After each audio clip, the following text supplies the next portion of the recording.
আমার আজকের রেসিপি হলো বর্ষার দিনে নানান রকম সবজি আর কাতলা মাছের মাথা দিয়ে দুর্দান্ত স্বাদের পুঁই শাকের ঘন্ট। নমস্কার বন্ধুরা, সুতৃষ্ণাস ফ্যামিলি কিচেনে আপনাদের সবাইকে স্বাগতম। আমার আজকের রেসিপি যদি আপনাদের ভালো লেগে থাকে তাহলে অবশ্যই একটা লাইক করে দেবেন, একটা কমেন্ট করে জানাবেন। আর যদি চ্যানেলে নতুন বন্ধু হয়ে থাকেন তাহলে প্লিজ বন্ধুরা চ্যানেলটি সাবস্ক্রাইব করে পাশে থেকে যাবেন। রেসিপিটি বানানোর জন্য এখানে আমি নিয়ে নিয়েছি কাতলা মাছের মাথা। এখানে আমি একটাই কাতলা মাছের মাথা নিয়ে নিয়েছি, খুব পরিষ্কার করে ধুয়ে নিয়েছি। এখন আমি এই মাছের মাথার মধ্যে নুন আর হলুদ মেখে নেব। তার জন্য প্রথমেই আমি দিয়ে দিলাম পরিমাণ মতো হলুদ, সাথে দিয়ে দিচ্ছি পরিমাণ মতো নুন। এবার মাছগুলোকে খুব ভালো মতো করে নুন হলুদ মেখে নিয়ে প্রায় 15 থেকে 20 মিনিটের জন্য রেস্টে রেখে দেব।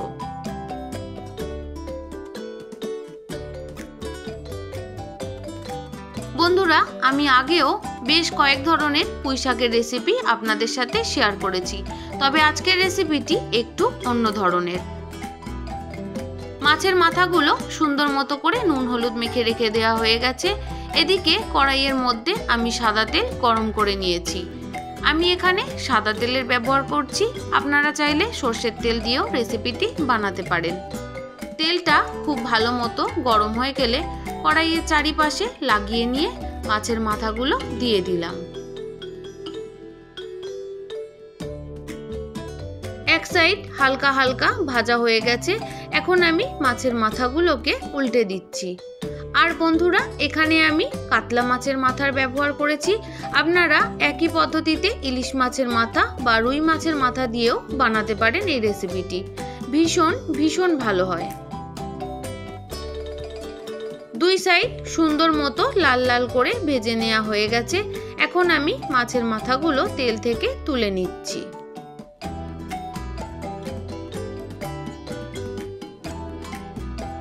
মাছের মাথাগুলো তুলে নেওয়া হয়ে গেছে। এখন ওই তেলের মধ্যে ফোড়ন দিয়ে দিচ্ছি হাফ চামচের একটু বেশি 5 ফোড়ন, সাথে দিয়ে দিচ্ছি বড় চামচের 3 চামচের মতো কুচিয়ে রাখা রসুন। এখানে মোটামুটি বড় কোয়ার রসুন 10 থেকে 12টার মতো আছে, সেটাই আমি কুচিয়ে নিয়েছিলাম।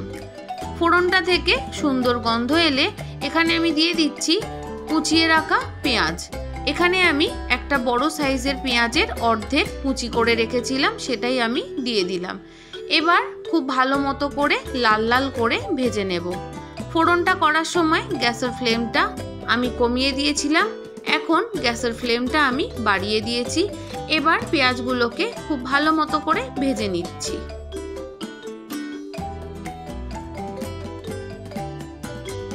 বন্ধুরা, পেঁয়াজ রসুন ছাড়া বেশ কয়েকটি পুঁই শাকের রেসিপি আমি আপনাদের সাথে শেয়ার করেছি আগেই, চাইলে আপনারা দেখে নিতে পারেন। আজ আমি আপনাদের সাথে অন্য ধরনের মানে পেঁয়াজ রসুন দিয়ে পুঁই শাকের রেসিপি শেয়ার করছি। পেঁয়াজটা সুন্দর মতো ভাজা হোক।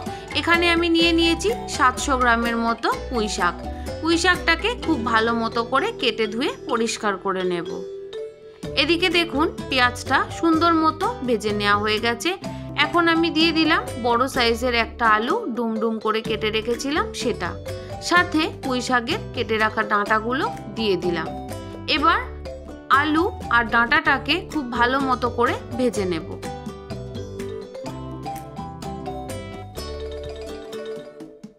তিন থেকে 4 মিনিট আলু আর পুঁই ডাঁটাটাকে ভেজে নেওয়ার পর এখানে আমি দিয়ে দিচ্ছি 200 গ্রামের মতো পটল। দেখুন বন্ধুরা, পটলগুলো কিন্তু আমি এখানে খুবই ছোট ছোট সাইজের নিয়েছি, তবে আপনারা চাইলে বড় পটলকে কেটেও দিতে পারেন। আমি এখানে ছোট সাইজের পটল নিয়েছি, তাই পটলগুলোকে আমি 2 অর্ধেক করে দিয়েছি। এবার খুব ভালো মতো করে পটলগুলোকে মিশিয়ে দিচ্ছি।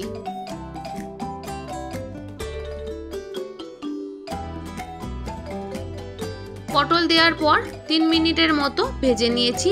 তারপর এখানে দিয়ে দিলাম কাঁকরেল, সাথে দিয়ে দিচ্ছি কেটে রাখা চিচিঙ্গা। এবার আমি দিয়ে দেব পরিমাণ মতো হলুদ আর দিয়ে দেব স্বাদ মতো নুন।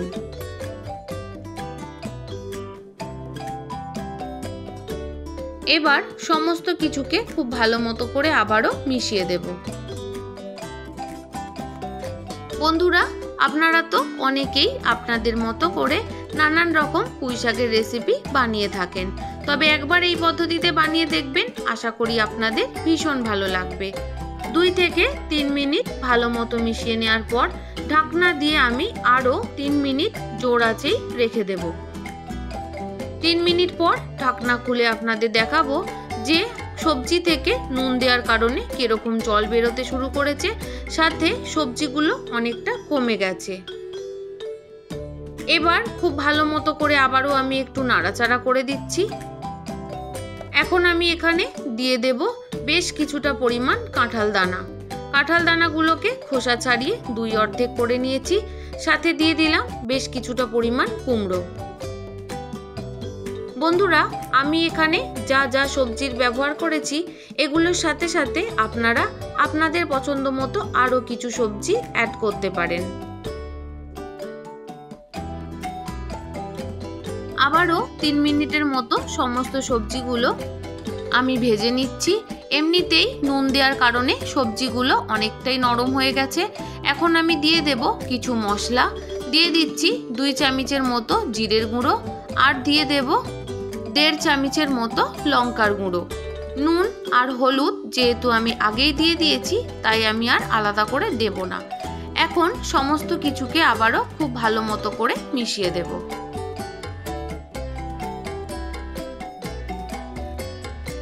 যে সকল বন্ধুরা প্রত্যেক দিন আমার ভিডিওর সাথে সম্পূর্ণভাবে জুড়ে থাকেন, তাদের সবাইকে জানাই অনেক অনেক শুভেচ্ছা, অনেক ভালোবাসা।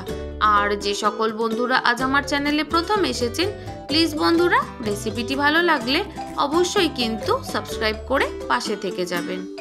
সমস্ত সবজিগুলো সুন্দর মতো কষিয়ে নেওয়ার পর কেটে রাখা শাকগুলো দিয়ে ঢাকা দিয়ে দিলাম 5 মিনিটের জন্য। 5 মিনিট পর ঢাকনা খুলে শাকগুলো সবজির সাথে আমি মিশিয়ে দেব।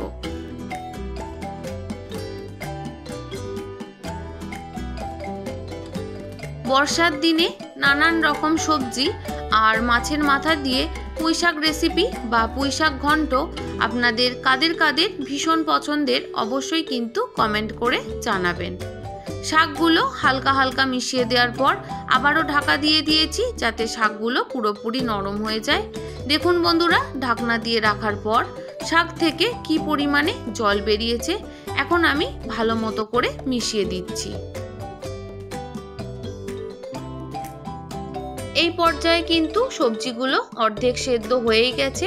এখন আমি ভালো মতো করে নাড়াচাড়া করে দেওয়ার পর আর অল্প একটু জল দিয়ে দেব, যাতে সমস্ত সবজিগুলো পুরোপুরি সেদ্ধ হয়ে যায়।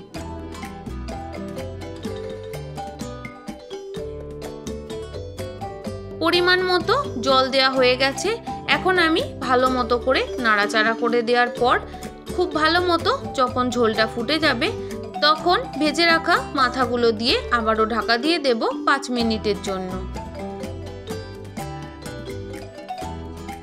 5 মিনিট ঢাকা দিয়ে রাখার সময় গ্যাসের ফ্লেমটা আমি হাইতেই রেখেছিলাম, যেহেতু সবজিগুলো অর্ধেক সেদ্ধ হয়েই ছিল তাই। 5 মিনিট পর ঢাকনা খুলে মাছের মাথাগুলো আমি একটু খুন্তি দিয়ে ভাঙা ভাঙা করে দিচ্ছি। মাছের মাথা পুঁইশাক ঘন্টে যদি একটু ভেঙে দেওয়া যায় তাহলে ঘন্টের স্বাদ কিন্তু দুর্দান্ত হয়। তবে আপনারা চাইলে কিন্তু মাছের মাথা নাও ভাঙতে পারেন। এবার আমি খুব ভালো মতো করে মিশিয়ে দিচ্ছি।